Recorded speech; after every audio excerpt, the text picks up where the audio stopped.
Boshdagi kuchli og'riqlar, boshning aylanishi, ko'ngil aynishi bilan bizga 14 yoshli qizimizni onajonlari 8 kun oldin olib kelgan edilar.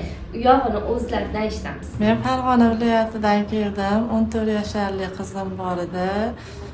Boshida surunkali og'riq, ko'ngil aynishi, bosh aylanishi shunaqa sabablar bilan ko'p doktorlarga murojaat qildik. Hech qayerdan lecheniyalar oldik, davo topa olmadik. Necha yil qidirgansiz shu dardiga shifoni? Dardiga 5 yil davomida muntazam og'riq bo'ldi, kuchli og'riqlar. 5 yil davomida ko'p joylarda davolandik. Keyin shu Toshkentga keldik. Toshkentda bir shu yerda Skelet degan klinikani eshitib, bir shu yerda davolanib chiqqan bemori shu yerga yetalab keldi. Xudoga shukr, mana birinchi kundanoq qizimni boshidagi og'riqlar, bosh aylanishlar qoldi. Allohning inoyati. Endi shu yerga kelib sizlar ham davo topib davolanishlarni taklif qilaman. Xursandmisiz? Xursandman, rahmat.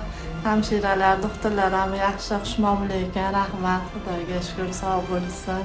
Sog' bo'ling siz ham, biz ham sizga manfaatli bo'lganimizdan xursandmiz. Rahmat, sog' bo'linglar. O'zlaridan eshitdinglar, to'g'ri 5 yil davomida bormagan mutaxassisligi qolmagan va natija olisha olmagan. Bizga 8 kungina kelishdi va natijaga erishdi. Sizlarda ham shunaqa muammolar kuzatilayotgan bo'lsa, bemalol Skelet klinikasiga kelishingiz mumkin. Videoda ko'rsatilgan raqamlarga qo'ng'iroq qiling, like bilan podpiska unutmaymiz.